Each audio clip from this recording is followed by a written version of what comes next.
ಮುಂಚೆನೂ ಸುಮಾರು ಜಿಲ್ಲಾ ಪಂಚಾಯತಿ ವ್ಯಾಪ್ತಿಯಲ್ಲಿ ಸುಮಾರು 8 ಅತ್ಯಂತ ಯಶಸ್ವಿ ಆರೋಗ್ಯ ಶಿಬಿರಗಳನ್ನು ಮಾಡಿದ್ವಿ.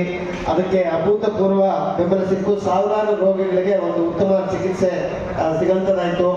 ನಾನು ಅಂದ್ಕೊಂಡಿದ್ದೆ ಇದೇ ರೀತಿ ತಿಂಗಳ MLA ಆದ್ಮೇಲೆ ಕೂಡ ಶಾಸಕ ಆದ್ಮೇಲೆ ಕೂಡ ಮಾಡ್ಕೊಂಡು ಹೋಗ್ಬೇಕಂತೇಳಿ. ಆದರೆ ನನ್ನ ತಲೆಯಲ್ಲಿ ಇದ್ದಿದ್ದು ಅಷ್ಟೇ, ನಾನು ಮುಂಚೆಯಿಂದನೂ ಎಲೆಕ್ಷನಲ್ಲೂ ಹೇಳ್ತಾ ಇದ್ದೆ, ಆರೋಗ್ಯ, ಶಿಕ್ಷಣ, ಉದ್ಯೋಗಾವಕಾಶಗಳು, ಸ್ವಚ್ಛತೆ, ಇಷ್ಟೇ ಕೆಲಸ MLA ಅಂದ್ಕೊಂಡೆ.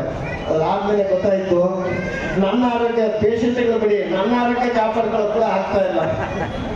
ಅದಕ್ಕೋಸ್ಕರ ಆಮೇಲೆ ನಾನು ನನ್ನ ವೈದ್ಯರ ಜೊತೆ ಎಲ್ಲ ಮಾತಾಡ್ತಾ ಇದ್ದೆ, ಇಲ್ಲ ಇಲ್ಲಿ ಬಹಳ ಹಿಂದುಳಿದ ತುಂಬಾ ತೊಂದರೆಯಲ್ಲಿದ್ದಾರೆ, ಇಲ್ಲಿ ತುಂಬಾ ಉತ್ತಮ ಆರೋಗ್ಯ ಸೇವೆ ತುಂಬಾ ಅತ್ಯವಶ್ಯಕತೆ ಇದೆ ಅಂತ ವಿಶೇಷವಾಗಿ ಮೊನ್ನೆ ಕೂಡ ತಾವೆಲ್ಲ ಗಮನಿಸ್ತಾ ಇದ್ರಿ.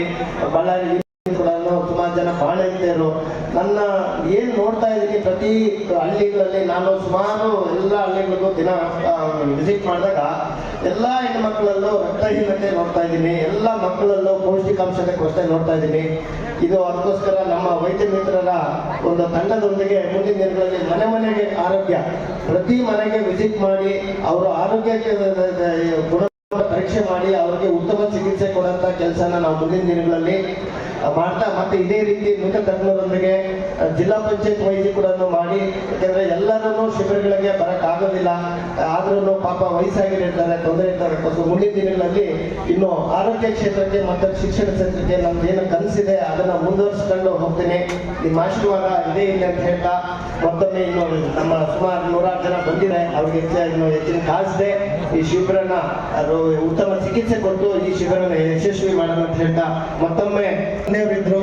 ಆ ತಂದೆಯವರಿಗೆ ಅತ್ಯಂತ ನನ್ನ ಸಂಡೂರು ಕಾಲೇಜಿನ ಸೀನಿಯರು ಮತ್ತೆ ಕಣ್ಣಿನ ತಜ್ಞರು ಹೆಚ್ಚುವರಿ ಆದಂಥ ವಿಮ್ಸ್ ಹೆಚ್ಚುವರಿ ಡಾಕ್ಟರ್ ಯೋಗೇಶ್ ಅವರು ಇವತ್ತು ಬೆಳಗ್ಗೆ ಮುಂಜಾನೆ ರಸ್ತೆ ಅಪಘಾತದಲ್ಲಿ ಮೃತಪಟ್ಟಿರ್ತಾರೆ. ಆದರೂ ಒಂದು ನೋವಿನ ಪ್ರಕಟ 1 ನಿಮಿಷ ಎಲ್ಲರೂ ಮೌನಾಚರಣೆ ಮಾಡೋಣ, ಅವ್ರಿಗೆ ಸೂಚಿಸಿದ್ರು ಸಂತಾಪ ಸೂಚನೆ.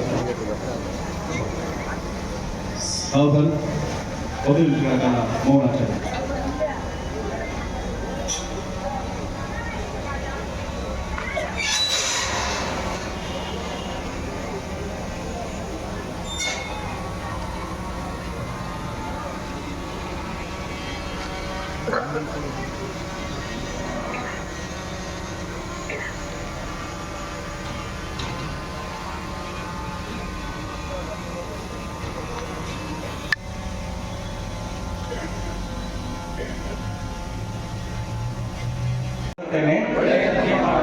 ನನ್ನ ಹಾಗೂ ನನ್ನ ದೇಶದ ಒಳಿತಿಗೆ ಪೂರಕವಾದ ತೀರ್ಮಾನಗಳನ್ನೇ ಕೈಗೊಳ್ಳುತ್ತೇನೆ. ಯೌವನಕ್ಕೆ ಕಾಲಿಟ್ಟಿರುವ ನಾನು ಮಾನಸಿಕ, ದೈಹಿಕ, ಸಾಮಾಜಿಕ ಆರೋಗ್ಯದ ಹಿತಕ್ಕಾಗಿ ಸಂಯಮದಿಂದ ನನ್ನನ್ನು ರೂಪಿಸಿಕೊಳ್ಳುತ್ತೇನೆ ಮತ್ತು ನನ್ನ ವಯೋಮಾನದ ಯುವ ಜನರನ್ನು ಈ ಹಾದಿಯಲ್ಲಿ ನಡೆಯುತ್ತದೆ. ಯೌವನದ ಜೀವನ ಜೋಪಾನ ಮಾಡುತ್ತೇನೆ. ಇಂದಿನ ಯುವ ಜನತೆ ಈ ದೇಶದ ಸದೃಢ ಭವಿಷ್ಯ ಎಂದು ನಂಬುತ್ತೇನೆ. ಧನ್ಯವಾದಗಳು. ತಜ್ಞ ವೈದ್ಯರು ಬಂದಿರ್ತಂತ ಅನೇಕ ಸ್ಥಳಗಳಿಂದ, ಬೇರೆ ತಾಲೂಕಿನ, ಬೇರೆ ಜಿಲ್ಲೆಯಿಂದ ಹಾಗೂ ಬೆಂಗಳೂರಿಂದ, ತುಮಕೂರಿಂದ ಅನೇಕ ವೈದ್ಯರು ಬಂದಿದ್ದಾರೆ. ನೋಡಿ ತುಂಬಾ ಖುಷಿ ಆಗುತ್ತೆ.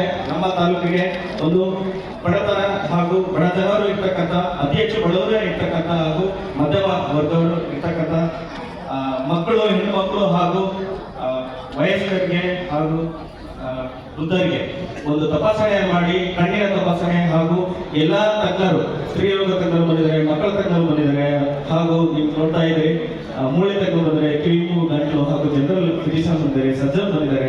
ಸೊ ಅನೇಕ ತಜ್ಞರು ಬಂದರೆ ಈ ಒಂದು ಉಚಿತವಾಗಿ ಎಲ್ಲ ತಜ್ಞರನ್ನು ತರಿಸಿ ನಮ್ಮ ಜನಗಳನ್ನು ಪರೀಕ್ಷೆ ಮಾಡಿಸಿದರೆ ಹಾಗೂ ಉಚಿತವಾಗಿ ಅವರಿಗೆ ಚಿಕಿತ್ಸೆ ನೀಡ್ತಕ್ಕಂಥ ಒಂದು ಉದ್ದೇಶ ಇದೆ. ಈ ತಾಲೂಕಿನಲ್ಲಿರ್ತಕ್ಕಂಥ ಜನಗಳು ನಾವೆಲ್ಲ ಈ ಒಂದು ಋಣನ ನಾವು ಅಜ್ಜರಾದಂಥ ಎಟಿ ಬೊಮ್ಮಣ್ಣ ಅಜ್ಜನವ್ರಿಗೆ ನಾವೊಂದು ನೆನೆಸ್ಬೇಕು. ಈ ದಿನಗಳಲ್ಲಿ ಅವ್ರು ಇದ್ದಿದ್ರೆ ಅತ್ಯಂತ ಸಂತೋಷ ಪಡುವಂಥ ವ್ಯಕ್ತಿ ಅವರಾಗಿರ್ತಿದ್ರು. ಹಾಗೂ ಈ ತಾಲೂಕಿನ